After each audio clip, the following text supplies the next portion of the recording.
네, 반갑습니다. 멋진 날들 보내고 계신지요? 이제 11월도 거의 끝물이고 얼마 남지 않았습니다. 곧 12월입니다.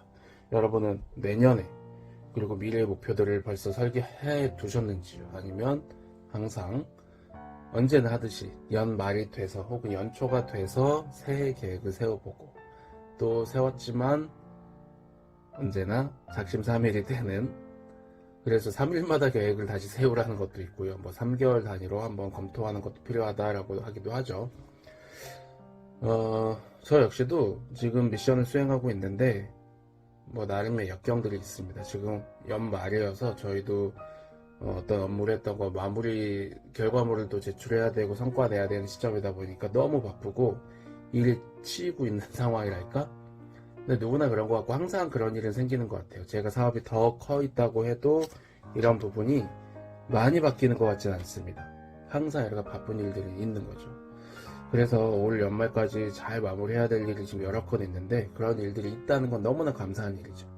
그리고 그것을 어떻게 잘 해내는지, 그러면서도 저의 삶의 목표, 그리고 저희 회사의 사업의 궁극적인 추구 방향, 그걸 달성하기 위해서 놓치면 안 되는 것들을 꾸준히 이어가야 한다. 습관적으로 하고 플러스 단순히 습관, 겉핥기로만 해서는 또 의미가 없기 때문에 그 안에 뇌의 착각을 일으키는 자기 확언을 포함한 실제 실행이 있어야 한다.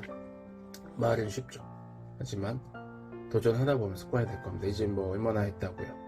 그래서 끊임없이 꾸준히 시도하고 개선해 나가는 것만 할 수 있다면 이루어진다고 저도 기대하고 그렇게 알고 있습니다.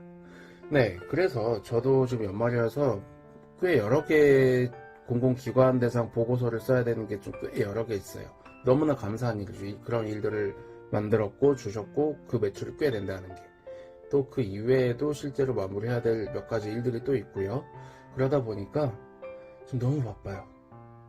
근데 제가 비즈니스에 있어서 이렇게 항상 바쁘게 살 수는 없지 않습니까? 지금 과거에 비하면 많이 좋아졌지만 여전히 벗어나지 못하는 그 굴레가 있는 것 같아요. 그건 뭐죠? 저의 생각의 한계, 저의 활동 범위의 한계가 항상 있었다는 것이겠죠.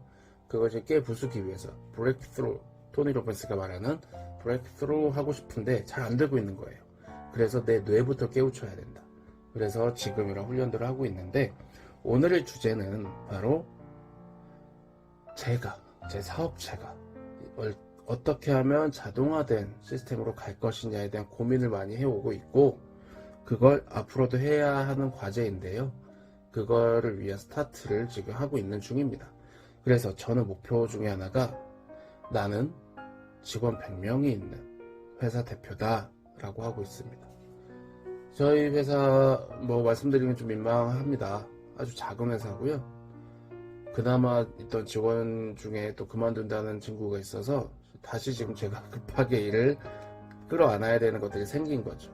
너무나 바쁜 상황인데 이렇게 회사 대표라는 사람이 계속 실무적인 일을 다 끌어안고 있다 보면 더 큰 것들을 만들어 오는데 한계가 생깁니다. 저도 지금 다른 일 제껴두고 보고서 마무리하는 거에 집중해야 되는 상황이 된 거거든요. 네. 자, 그렇기 때문에 직원들이 충분하고 그 직원들이 자기 역할들을 알아서 다 수행해주는 방식을 만들어야 되겠다. 제가 어떤 책에서 좀 서점에서 서서 책을 봤는데 항상 책에서는 좋은 해법들 참고를 할 수 있는 것 같아요. 빅데이터 분석을 해놓은 게 있는데 이제 아쉽게도 한국은 아니고 미국 기준입니다. 미국의 부자의 상위 부자들을 봤더니 여러 가지 특성이 있겠지만 업종으로 구분해봤대요.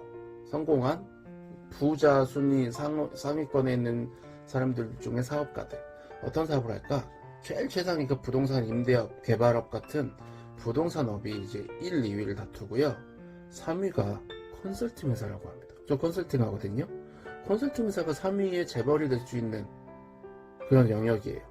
근데 일반적으로 하는 특히 한국에서 이루어지는 이런 문서 대신 써주는 식의 컨설팅이 아니라 시장 조사, 마케팅 조사하는 쪽의 컨설팅 회사라고 합니다. 즉 시장을 분석하고 조사해서 부가가치를 높이는 보고서를 발간을 해서 그걸 판매하는 뭐예요? 조사 업무라는 거는 꾸준히 반복적으로 실행을 하고 또 기업한테 요청받아서 물론 하는 것도 있을 거고 그런 걸 대행해주는 비용이 꽤 높을 거예요. 그거 플러스 우리나라도 리서치 회사가 돈 버는 데 되게 잘 벌더라고요. 그것처럼 리서치 회사가 시장 조사, 소비자 조사해주면 건당 몇 억은 받아요. 그리고 보고서가 만들어져 있으면 그걸 판매하면 글로벌에서 구입을 하니까 저희도 시장 조사 분석하다 보면 구글링을 먼저 하죠. 그러면 해외 시장 보고서들이 나옵니다. 그걸 다운받으려고 하면 적어도 300만원, 600만원, 1000만원 넘는 것도 종종 있고 자, 그걸 전 세계에서 다운받는다고 치면 꽤 큰 돈이 되겠죠. 그리고 한번 업로드해서 올려놓으면 반복 팔리는 거니까 반복적으로. 자, 그런 비즈니스를 만들어 가는 게 의미가 있다. 그럼 국내에서 저는 아직은 로컬 비즈니스이기 때문에 국내에서 그런 보고서만 만들어 갖고 팔기에는 한계가 있어 보이긴 합니다. 자, 그러면 뭘 해야 될까? 그런 류의 데이터 분석 보고서의 유형과 유사한 시스템을 만들어야 되겠다. 즉 계속 사람이 그 기업을 위해서 새로운 일을 하는 것이 아니라 정형화된 업무를 직원들은 하게 돼 있고 그걸 계속 재판매하는 방식의 비즈니스를 뭘 만들지? 플러스 알파로 기업한테 추가 의뢰를 받아서 그걸 약간의 고가의 서비스를 또 제공하는 것. 컨설팅이죠, 그건. 그것들을 만드는데 지금 고민을 하고 있고 우선은 제 잠재의식이, 저 내면이 그리고 열심히 책을도 보고 사이트도 찾아보고 하면서 어떤 명확한 아이디어가 떠오르기를 기대하고 있습니다. 자, 일단 저는 그래서 나는 100명의 직원이 있는 회사 대표다. 이렇게 확언을 계속 하고 있고요. 이미 나는 100명이 있는 회사야.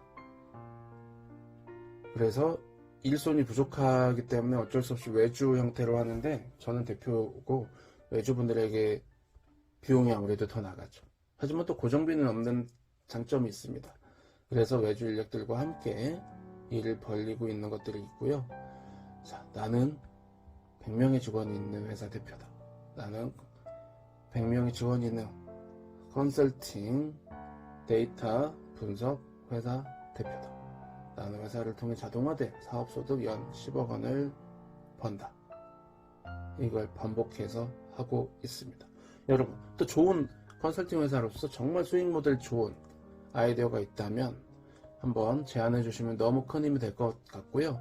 다만 저희도 아직은 자금력이 부족하고 저도 작은 사람이기 때문에 단계적으로 밟아가야 될 것 같아요. 그러면 어떤 단계를 밟아서 저 목표까지 가면 될지 이런 부분에 대한 아이디어가 있으면 함께 공유하면 너무 큰 힘이 되지 않을까 싶습니다. 감사합니다.